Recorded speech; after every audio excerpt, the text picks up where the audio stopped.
Welcome to the Jameson Files. I'm your host, Carrie Weber, and today we're going to be talking about not only things that you need to be thinking about as dental practice owners today, but how to plan appropriately for your future with intention. And so I'm thrilled to have a guest with me, Jonathan Moffitt of Aligned Advisors. Now, for those of you that may not know about Aligned Advisors, I certainly want to give Jonathan a chance to talk about that. But in a nutshell, this is for those of you that want to be thinking more strategically and intentionally for your financial future, and for all of the resources and people that could be a benefit to you to support you to have the career that you really want and are looking to achieve. So, Jonathan, thank you so much for being with me today. Yeah, thanks for having me, Carrie. I'm happy to be here. I got to be a guest on Jonathan's podcast. We've started to get to know each other this year, and I'm really happy that we have been introduced and connected, because I am very curious and very interested in a lot of the things that you and your team do to support dental practices. In fact, when we were prepping for this session, I think I have too many things I want to talk about. So we're gonna have Good. to pick and choose for them. So maybe have you back for another one. First of all, let's start at the beginning, Jonathan, in terms of you consider your company, you're the founder and CEO, and you built this company from a structure that you call a family office. And for those of you that may not be familiar with the type of advisor support that Jonathan and his team provide, can you share a little bit, Jonathan, about what that means and how you serve dental practices across the country? Yeah, happy to. And thanks for having me on here, Carrie.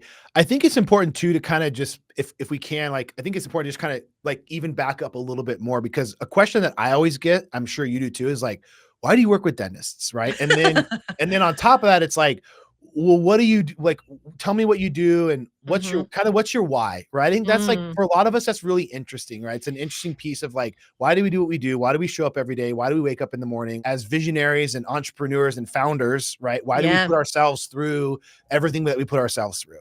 Right. And so for me, it started with both my dad and my grandfather. I know you and I have Mm. a few parallels here, right? You do. And my grandfather was an orthodontist, very successful. He actually had multiple practices, 7, 8 practices. I think for a long time I said he's had 5 or 6. I was talking to my dad. We recently had a family reunion a few weeks ago, and my dad's like, he's like, no, he had like 9 or 10. And I was like, I had no clue. Like he was a true entrepreneurial orthodontist, and he was Yeah. really good at what he did. And this is like back in the late 80s, early 90s, when like multiple practices really wasn't a thing. Yeah, I was And gonna say.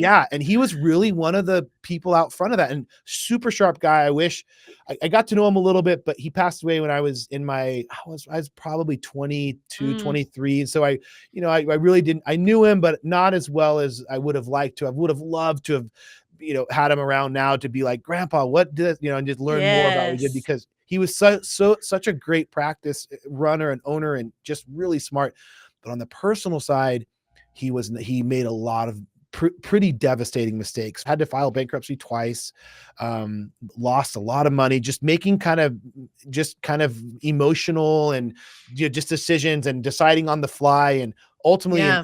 in 1994, had a heart attack, which forced him to stop practicing orthodontics. If you weren't a general dentist, if you were a specialist endodontist, any specialist, there is this belief that your practice wasn't worth anything because all your patients were referral based. Mm, Right. So what are we buying? I'm buying mhm. maybe some old equipment and like taking over your lease, but what really am I buying? It sounds crazy today, because today, obviously, specialty practices are worth a lot of money today, right? Mhm. There's a lot of people that love to have those, but back then there was just kind of this belief of that, it wasn't really worth anything. And so when Yeah. he had that heart attack, he literally walked away from his practices without getting anything, not a penny from any of those practices. As I was my freshman and sophomore year in college, I, unfortunately had the opportunity, I don't know, opportunity, but saw my grandparents, living in basically poverty for the remaining couple years of their lives. And that left a really strong impact on me. I wanted to help people avoid making those same mistakes. And Mm, so my dad was kind of your traditional financial advisor, wealth advisor, and that's the direction I went down. And one of my first, actually my first dental client I had, he wanted to buy his building here in California. And so I said, that's a great idea. Let's do that. And we started to go on the path of helping him buy his building. He needed to liquidate some of his investment accounts for a Mhm. down payment on this building. And so I said that was a great idea. And the company that we were working for the investments, I got a call from the manager and he's like, Jonathan, what's this 300 and something $1,000 leaving the account? And I said, oh, this is a client of ours buying this building. He's like, well, you're like, we're going to lose fees on that money. Right. And I was like, oh, yeah, okay. It didn't cross my mind. I just knew this is a good thing for the client, but I guess if we are, and then he's like, well, if you cost us fees, that's a problem. We're gonna have to put our relationship under, like, we're gonna have to like have another conversation around this, right? Mm. So I remember hanging up that call and walking out of my dad's office and being like, dude, what is this? Like, this is Yeah. actually a good thing for our client. And I'm like potentially going to get in trouble because I'm helping, right? And I just it left such a bad taste in my mouth. I remember I went home, I was newly married, told my wife, I'm like, I don't want to be in this business anymore. If I can't do Mm. what's in the best interest of my clients, I don't want to be in this business anymore. And so I was going to leave the business. And as I was kind of going through my personal exploratory, what do I want to do with my life? Right. What's life all about? Meaning of life, kind of, journey. Right. I read the book, Start With Why by Simon Sinek. Yeah. A lot of people have read this. And what a lot of people may not know is when Simon first released that book, you could pay an extra, it wasn't a lot of money. I didn't have a lot of money, maybe $50 a month or something like that. I don't remember what it was, but you Mhm. could be a part of this like mastermind and Simon would actually show up on these calls every month and he would talk to people. And so that was the beginning journey of me trying to really figure out what I wanted to do. And that's where this family office concept really came to light. It's not a new concept. It's been around since, I think, the Rockefellers are the first known like family to institute a family office. But what it's been typically reserved for is the ultra wealthy, Mhm. because it's really like attorneys, accountants, actuaries, insurance, investment advisors, all working for one family, right? So when, I'll use a dumb example. Jerry Jones wants to buy the Dallas Cowboys, Right. right? He has a team that will look at that deal and go, this is a good deal or this isn't a good deal. And they'll negotiate the deal and they'll line up the financing and they'll help him with the tax incentives and they help him, right? They do all that for him. And he just sits in a room and they present everything to him. He goes, looks great. Let's do it. And then the team Mhm. goes and does it, right? And so that model I love because it brought proactive planning, it brought team collaboration, which just doesn't happen in our industry, right? Mhm. Your accountant is not talking to your attorney. Your attorney is not talking to your insurance person. Your insurance person is not talking to your financial investment, unless that person's also selling you your insurance, right? Which is also Right. very common. They're not talking to your real estate broker who's not talking to your banker. And what ends up happening is the doctor, in our case, is the one in the middle doing all of that. And so when a client of ours wants to go buy a practice or a building, which a lot of our clients do, they have to be the ones that are like, okay, I need 3 years tax returns. I need personal financial statements. I need your bank statements. I need your financials. I need your tax returns. Like they need all this list of stuff. And then you're just like, great. On top of that, I know Sally at the front desk was asking me for a raise. And I also know my, XYZ rep wants this and this, right? And so it gets added to that pile of things that we need to do. And Right. then it either doesn't get done or it gets done late at night, which then pulls us away from quality of life. Right now we're spending late hours instead of with the family or doing things we want to do work. And it just, all this helps contribute to this. I think a lot of entrepreneurs, a lot of visionaries, a lot of our clients, I think like a lot of or I should say potential clients, these doctors are feeling burned out. Right. Mhm. And it's kind of this, it's not, everyone wants to kind of pinpoint it on one thing. And it's not one thing. I think it's a culmination of a lot of these just, things that just fall on us as visionaries. Cause at the end of the day, if we're the owner of the business, the buck stops with us. Right. Right. And there's not a lot of people I feel like that really feel like they have a lot of support on that side. And so that is our why. That's why we exist. One of our core values is our team is to our clients, our employees are our clients team, right? Like Mm. take over the implementation for our clients. We reach out to the banker, the insurer. We have those collaborative phone calls before anything gets presented to the client. We have a comprehensive checklist of over 200 checkpoints that we're reviewing, covering everything from insurance to taxes to legal to financial to you name it. Over 200 checkpoints, the most comprehensive one in the industry that we're going through every year for every client, right? And what that Yeah. does, and it starts with this conversation around the roadmap conversation, which is one Yeah. of the first conversations we have with the client and their spouse or significant other to talk about their goals and their values. One of my favorite conversations to have. That what happens is what's really cool is that you go to get to the top of that when you go, Carrie, if you didn't have to worry about money, you had all the money that you knew you needed to have to do the things you wanted to do, to live the life you wanted to live, what's important about that? How would that impact your life? And what's really cool about this, Carrie, and what my why is ultimately at the end of the day, why I get up every day, why I talk to doctors, why I come on podcasts is because the answer to that question. And the answer is, Jonathan, if I didn't have to worry about money, if I knew I had everything I needed to fund my goals, to do what I want to do, to achieve my goals, what I would do is I would then give back. Mm. I would go create a legacy. I would want to give back to my community, give back to my church, give back to some humanitarian project. I would want to teach that and pass that on to my children and my grandchildren, right? And so that's my why. If we can Yeah. create more people that want to give back to our community, we're going to create a better community and it's going to be a better place for everyone. We do have a lot of parallels in terms of our history in our work with the family connections all the way down.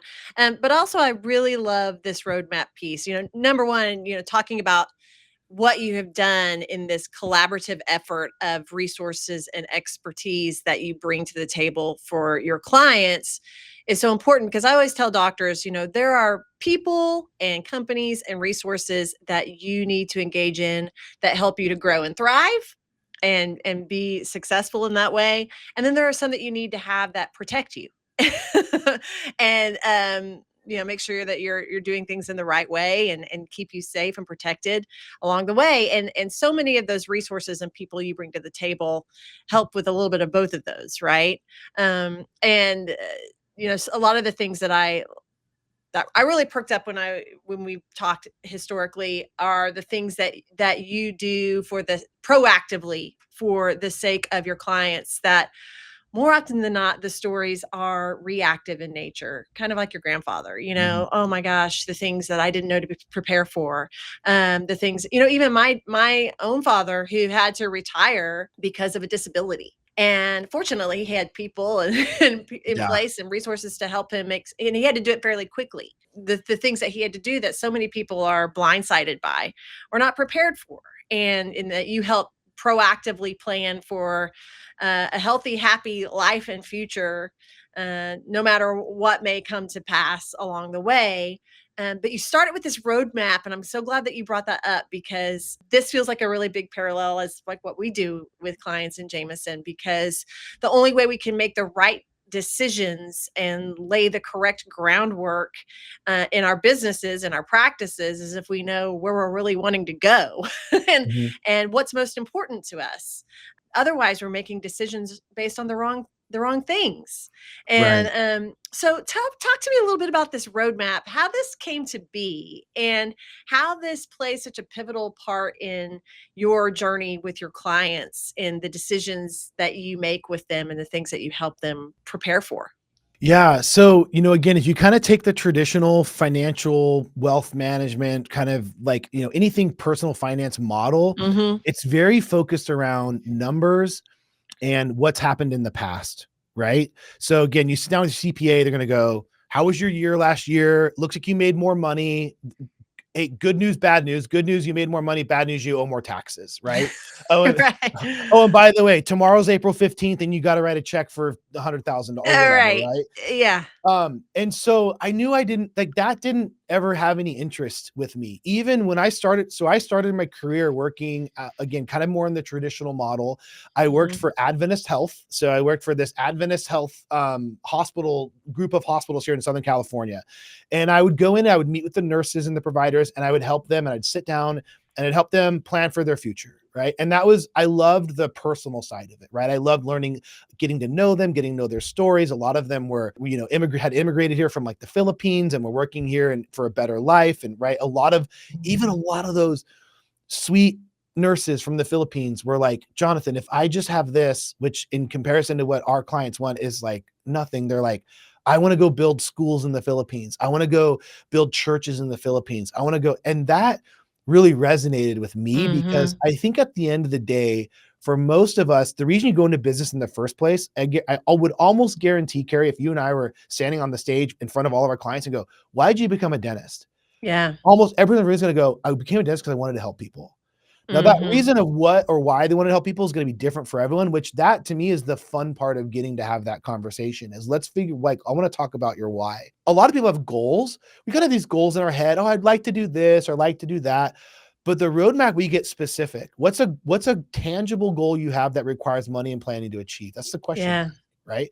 And you go, oh, I want to, okay, a really common one, financial freedom. Great. Let's talk about that. What does that mean? Does it mean you're Mhm. not working? Does it mean you're working less? Does it mean you're not doing clinical anymore? Does it mean you've stepped away from the chair? Does it like, what is that actually? And for the first time, they're actually with their spouse or significant other having this conversation at a level that it goes beyond just, oh, at some point, I want to stop practicing. What Yeah. dollar amount do you want to have per month or per year? By what month, day, and year do you want to achieve that, be in that place, right? So it's very specific, kind of having that conversation and putting parameters and structure around what Mhm. for most of us, again, as entrepreneurs and visionaries, we just kind of have in our mind as like, well, I think this is what I'd want to do, right? Yeah.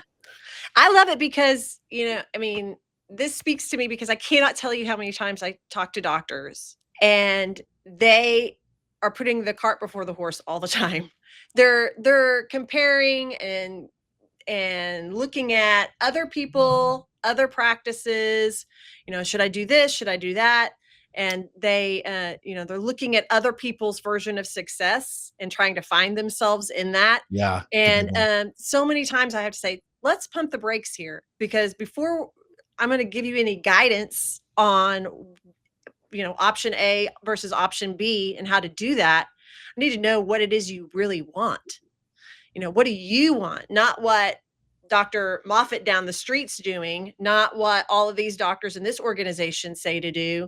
What does right look like and feel like to you? What are you wanting to ultimately accomplish for your future? Let's make decisions based on that, not chasing Yeah, everybody else's version of what seems like the correct model. And I feel like that's what you're doing in your lane at the same time is pump the brakes, everybody.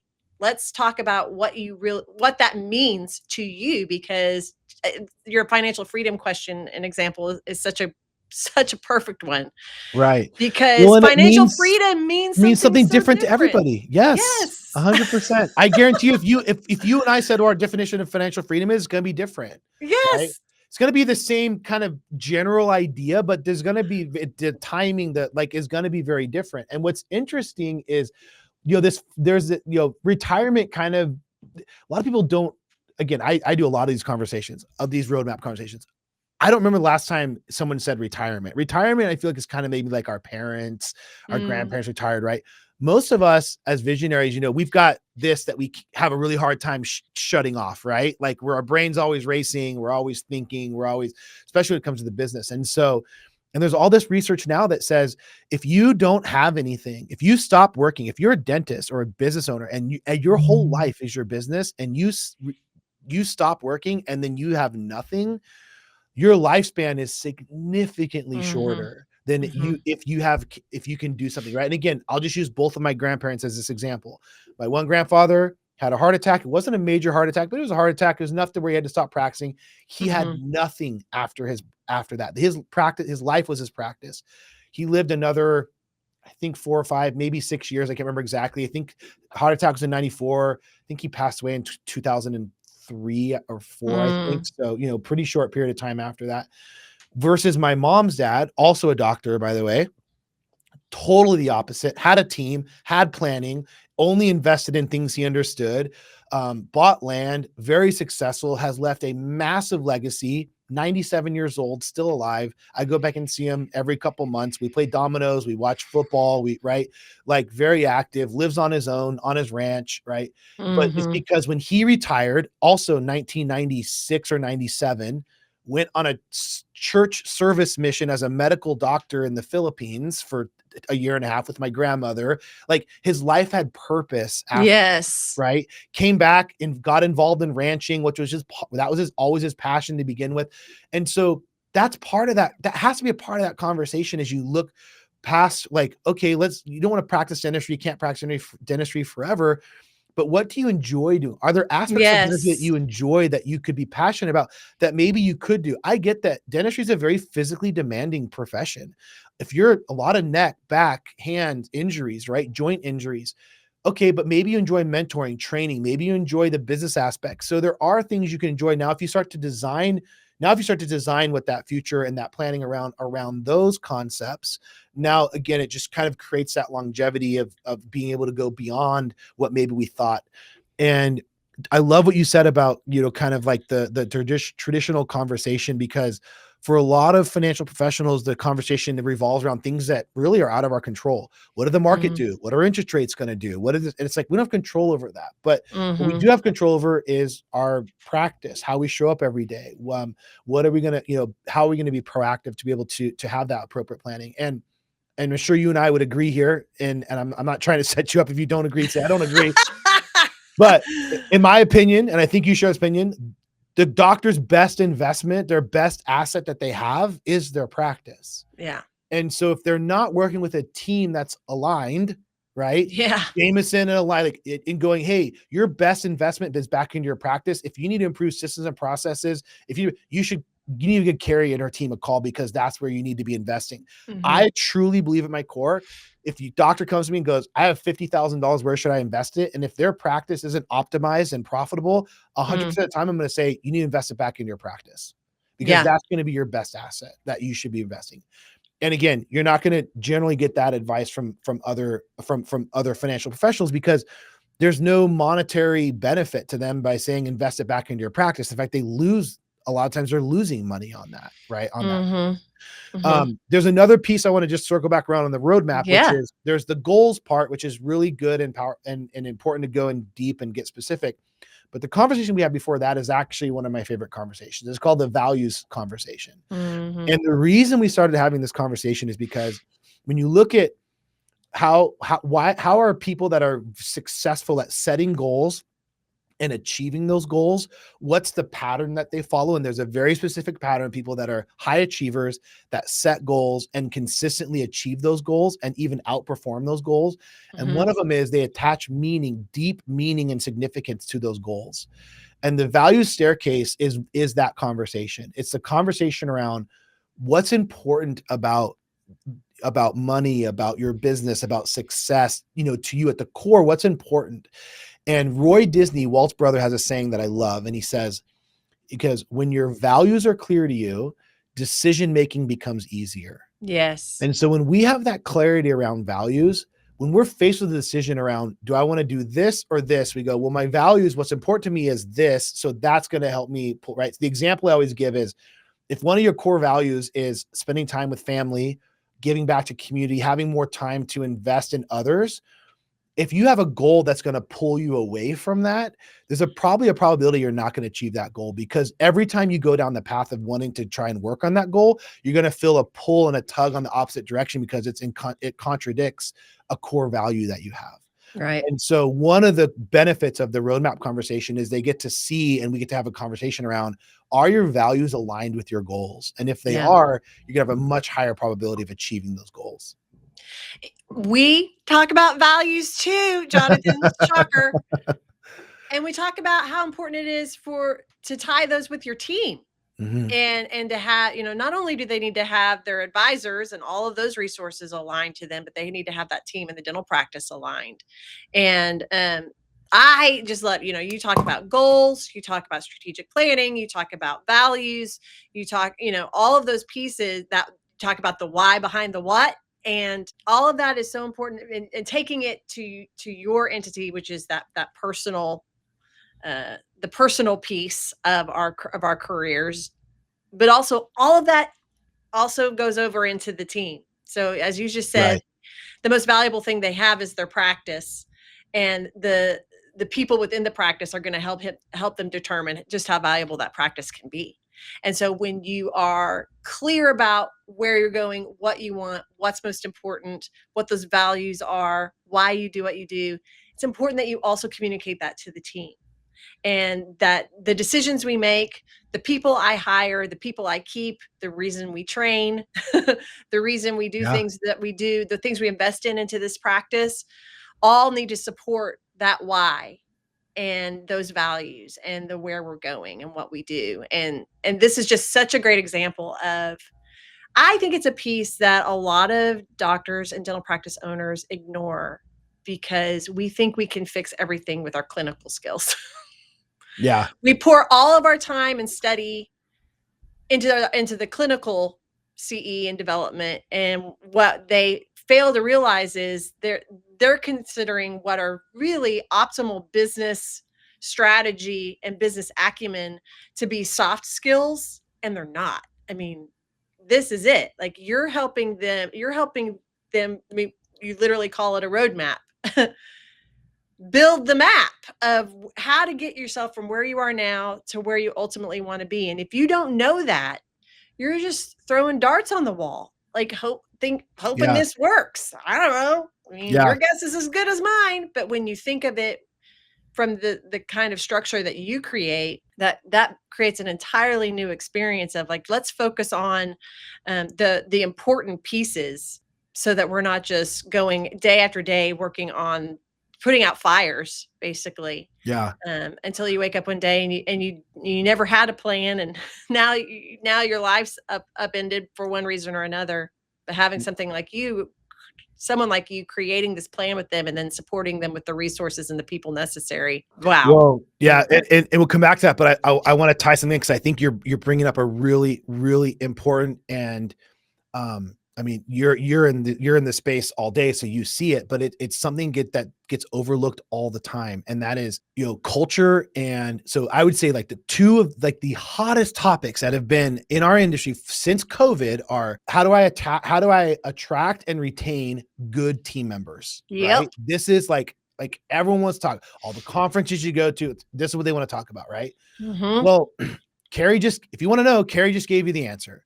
If you sit down, and I would say this, like, literally, I will say this with, like, I used to be a faculty for Henry Schein's Dental Business Institute. We would go, we'd sit, and they'd go, how do I attract and how do I keep my associates? And I've got these. I was like, number one, you don't need to necessarily spend more money.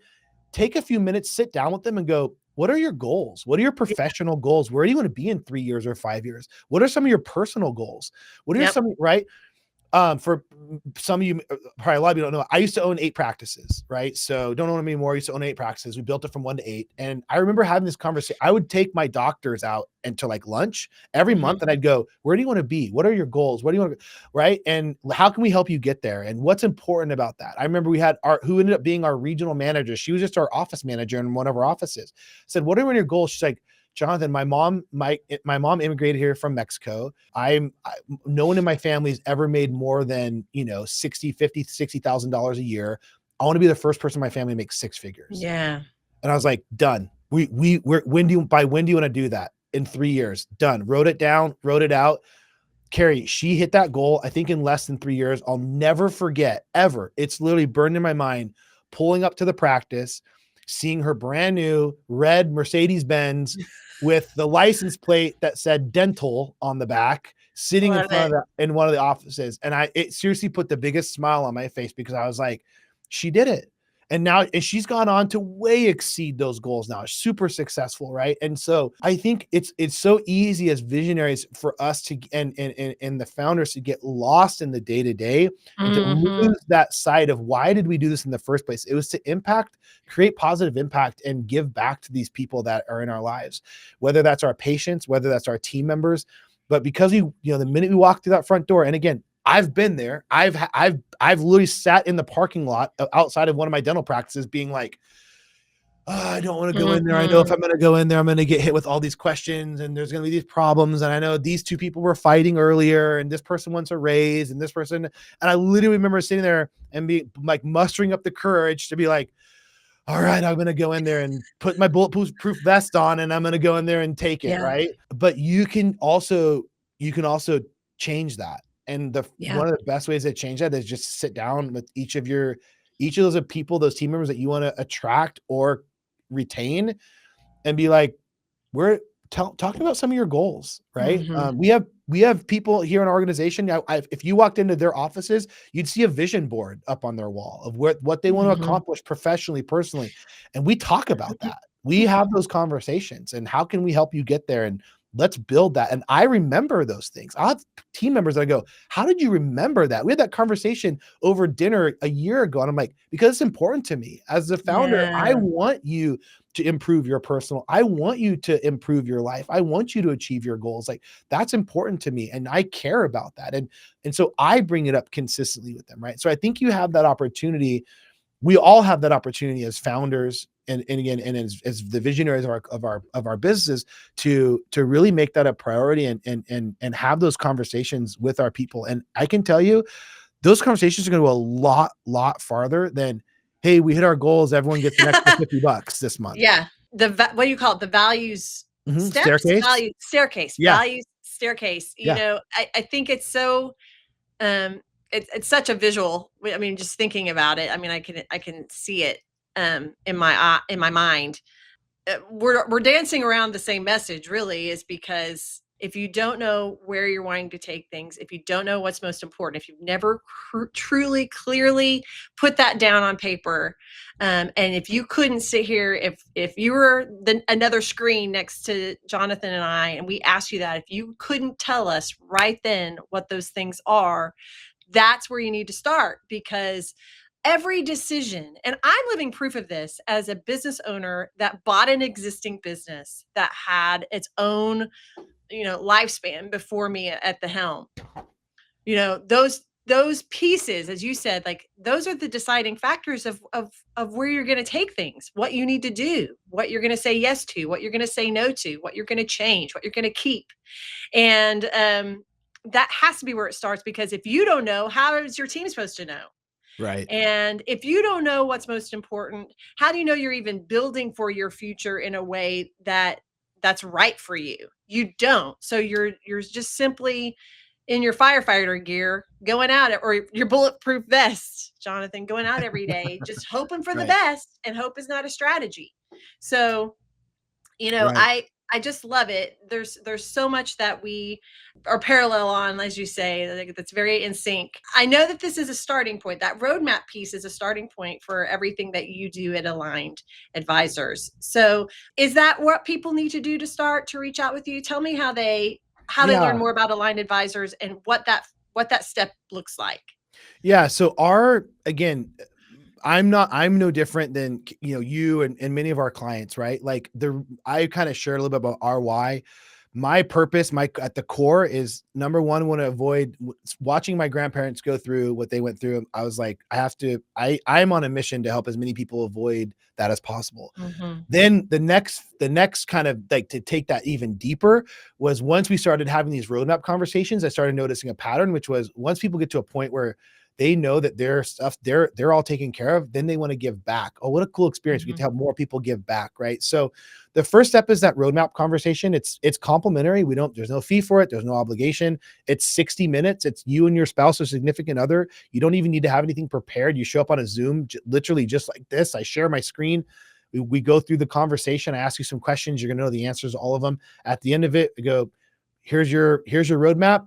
If you have any questions for us, or you want to know how we work, this is how we work. But if there's not a fit or it's not the right time, or I think Carrie, when you and I were talking earlier, is like sometimes if it's a young doctor and they're just getting started, I may say, hey, listen, this is a great exercise to go through as a roadmap. It's going to give you good purpose, but your money's better spent on investing back in your practice or whatever, right? Like go back and have this conversation with Carrie because if it's between investing in our services or that, you're better off to invest in the practice. Once the practice is up and running, like we're here, right? We're not going anywhere. Mhm. We have lots of free information. We're rolling out a software, you know, a very more simplified. So there's still going to be some value there, software that we're rolling out. So yeah, the roadmap conversation is one we love having with everyone. Like I said, it's complimentary. They can reach out to our website, alignedadvisors.com. They can email me, J Moffitt, just the letter J, and Moffitt, my last name, at alignedadvisors.com. They can schedule that. Again, it's complimentary, no obligation there. And we love having that conversation with everyone.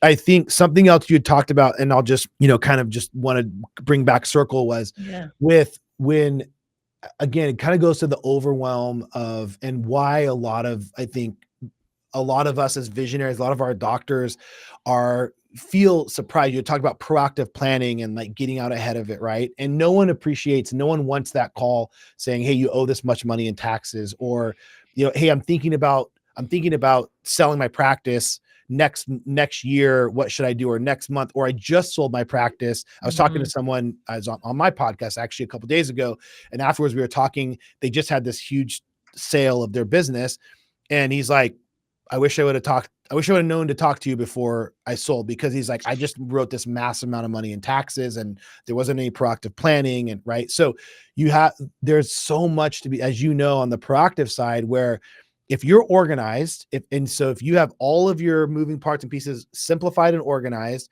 if you're meeting on a regular basis, we meet with clients a minimum of every 4 months at a minimum.